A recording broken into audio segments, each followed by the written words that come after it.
Assalamualaikum warahmatullahi wabarakatuh. Yang terhormat Bapak Muhammad Saifuddin MPD selaku dosen pengampu mata kuliah pembelajaran akidah akhlak MISD dan teman-teman yang saya cintai dan saya banggakan. Kami dari kelompok 10 akan menyampaikan rangkuman materi dari kelompok kami yaitu kelas 5 semester 2. Sebelumnya izin memperkenalkan diri. Nama Muhammad Aulia Hasan 2319005. Kemudian yang kedua ada Maghfiratul Munawwaroh dengan NIM 2319007, dan yang terakhir ada Fatimatul Zahra dengan NIM 2319016.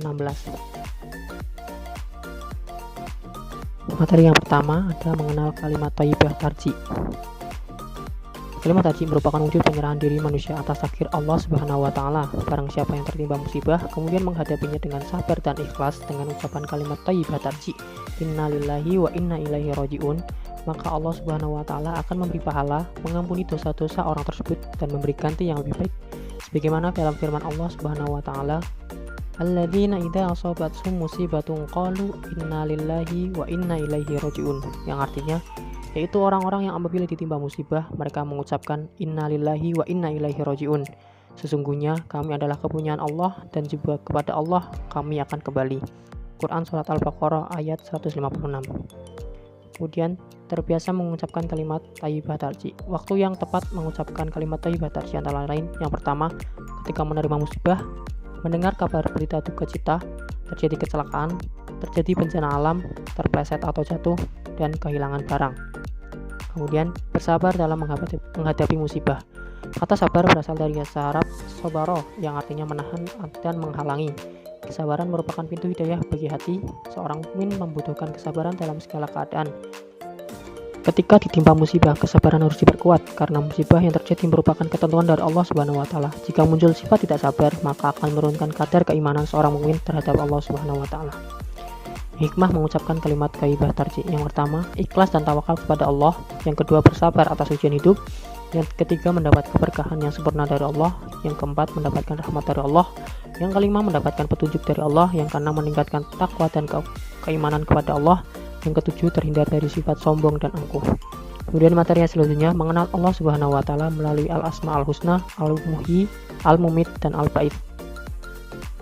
Pengertian sifat al-muhyi. Al-muhyi artinya yang maha memberi kehidupan. Hanya Allah Tuhan yang maha memberi kehidupan kepada makhluknya. Adanya manusia, hewan, tumbuhan, dan pepohonan di sekitar kita adalah bukti bahwa Allah memiliki asmaul husna al-muhyi yang maha menghidupkan. Sebagaimana dalam firman Allah Quran Surat Qaf ayat 43, inna nahnu nuhyi wa numitu wa ilainal masir, yang artinya sesungguhnya kami Allah Subhanahu wa taala menghidupkan dan mematikan dan hanya kepada kamilah tempat kembali. Kemudian hikmah mengimani al-muhyi. Yang pertama, kita harus memelihara kelangsungan hidup sesama manusia. Memahami tujuan hidup ini adalah untuk mencapai ridha Allah Subhanahu wa taala. Yang ketiga, keberanian hidup. Yang keempat, tidak berputus asa. Yang kelima, menjaga dan melestarikan kehidupan alam sekitar.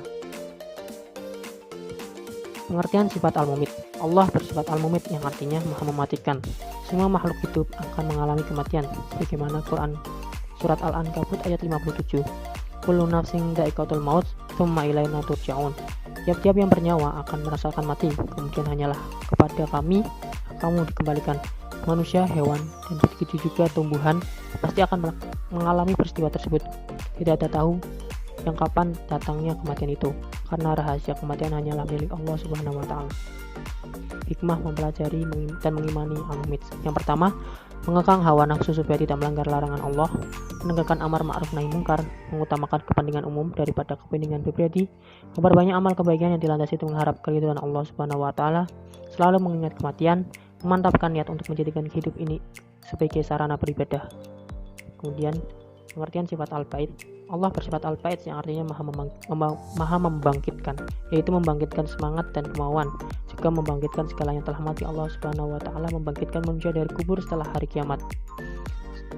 Kemudian hikmah mengimani al-ba'id, yaitu menyadari bahwa yang hidup akan mati, beramal baik, bangkit dengan semangat hidup yang lebih baik, membangkitkan jiwa menjadi lebih semangat, optimis, tidak putus asa, dan bangkit dari kegagalan. Materi yang selanjutnya, makna alam barzah atau alam kubur. Setiap manusia akan akan adanya kematian. Ada dua cara orang meninggal, yaitu husnul khotimah dan su'ul khotimah. Barzah secara bahasa berarti penghalang atau pemisah antara dua hal. Secara istilah, barzah adalah pemisah acara antara akhir kehidupan duniawi dan memulai kehidupan ukhrawi. Dalam alam kubur, manusia akan ditanya oleh malaikat mungkar nakir. Jika manusia selama di dunia pria berbuat baik, maka ia akan mendapatkan surga dan kenikmatan. Sedangkan jika ia di dunia hanya berbuat kesalahan, ia akan mendapatkan neraka dan siksaan. 4 amalan yang mendapat menerang alam kubur kita dan terhindar dari siksa kubur, yaitu menjaga sholat 5 waktu, memperbanyak sedekah, banyak membaca Al-Quran, dan memperbanyak bertasbih. Hikmah mengenal alam barzah. Yang pertama, alam kubur tempat yang sempit, maka perluaslah dengan silaturahmi. Alam kubur tempat yang gelap, maka terangilah dengan sholat tahajud. Alam kubur tempat yang sepi, maka ramaikanlah dengan membaca ayat Al-Quran. Alam kubur tempat binatang menjijikkan, maka racunilah dengan amal soleh. Alam kubur tempat malaikat mungkar nakir bertanya, maka persiapkan jawabanmu dengan mengucap la ilaha illallah. Kehidupan dunia sementara, kehidupan sebenarnya di akhirat kelak. Kemudian materi selanjutnya, indahnya berakhlak terpuji, disiplin dan mandiri. Firman Allah Subhanahu wa taala tentang perilaku disiplin dan mandiri. Ya ayyuhalladzina amanu atiullaha wa atiur rasul wa ulil amri minkum. Fa in tanaza'tum fi syai'in farudduhu ila Allahi war rasuli in kuntum tu'minuna billahi wal yawmil akhir. Dzalika khairun wa ahsanu ta'wila. Artinya, hai orang-orang yang beriman, taatilah Allah dan taatilah Rasulnya dan ulil amri di antara kamu. Kemudian jika kamu berlainan pendapat tentang sesuatu, maka kembalikanlah ia kepada Allah dan Rasul. Jika kamu benar-benar beriman dan kepada Allah dan hari kemudian, yang demikian itu lebih utama bagimu dan lebih baik akibatnya. Kemudian, mari kita berperilaku disiplin. Yang pertama, disiplin adalah patuh dan taat. Pengertian secara luas, disiplin adalah kepatuhan dan untuk menghormati dan melaksanakan suatu aturan yang haruskan orang tunduk kepada keputusan, perintah, dan peraturan yang berlaku. Ciri-ciri orang yang memiliki sifat disiplin antara lain selalu menaati peraturan, tepat waktu, hidup teratur dan terjadwal, dan melaksanakan tugas dengan baik. Hikmah memiliki sifat disiplin adalah bentuk ketaatan kepada Allah, terhindar dari sifat lalai, mudah mencari rezeki, menjadi orang yang ahli dalam bidangnya, hidup lebih teratur, menumbuhkan rasa percaya diri, dan memupuk rasa kepedulian. Mari berperilaku mandiri. Mandiri adalah berdiri sendiri atau mampu menjalani kehidupan dengan kemampuan sendiri, tidak tergantung kepada orang lain. Ciri-ciri orang mandiri adalah dapat melayani diri sendiri, memecahkan masalahnya sendiri, membuat pertimbangan sendiri dalam bertindak, mencukupi kebutuhan sendiri, bertanggung jawab atas tindakannya, tidak menggantungkan orang lain, berani mengambil keputusan, bebas berkreasi dalam menyelesaikan tugas, jujur dan optimis, dan berwawasan luas. Hikmah memiliki sifat mandiri diantaranya, dia akan hidup menjadi lebih percaya diri, dapat memanfaatkan kemampuan sendiri sebaik mungkin, percaya bahwa Allah telah menganugerahkan kemampuan kepada diri kita untuk menjalani hidup ini. Hidup mandiri adalah salah satu tanda untuk meraih kesuksesan. Berpikir dengan bijaksana, mampu menyelesaikan masalah secara mandiri, mampu memanfaatkan situasi untuk hasil yang lebih baik, dan menggunakan waktu sebaik mungkin. Materi yang terakhir, menghindari akhlak tercela, serakah, kikir. Serakah artinya sikap ingin memiliki sesuatu yang lebih dari yang ia miliki. Cara menghindarinya adalah mensyukuri segala rezeki dan kenikmatan dari Allah Subhanahu wa taala, membiasakan bersifat qanaah, berusaha hidup sederhana, menjauhi sifat iri dan dengki, mengingat azab Allah Subhanahu wa taala, menyadari bahwa harta yang ada merupakan amanah dari Allah Subhanahu wa taala, menyadari bahwa rezeki makhluk hidup telah diatur Allah Subhanahu wa taala, dan selalu berbuat baik sangka kepada Allah Subhanahu wa taala.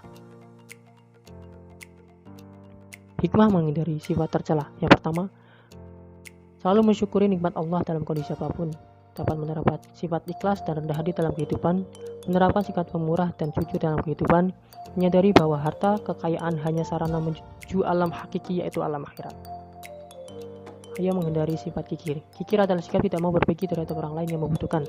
Cara menghindari sifat kikir adalah sadar bahwa kekayaan itu tidak kekal, membiasakan diri berbagi rezeki dengan orang lain, menyadari bahwa harta kekayaan adalah titipan Allah, selalu mengingat bahwa bahayanya sifat kikir, dan menyadari bahwa dalam rezeki kita adalah punya orang lain.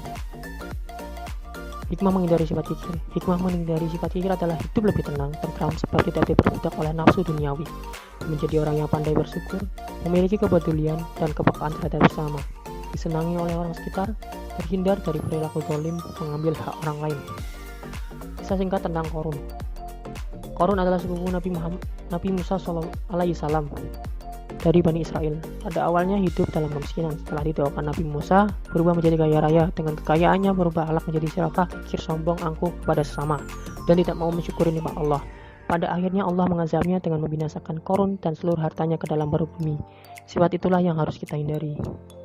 Mungkin itu saja yang dapat kami sampaikan, kurang lebihnya mohon maaf. Wassalamualaikum warahmatullahi wabarakatuh.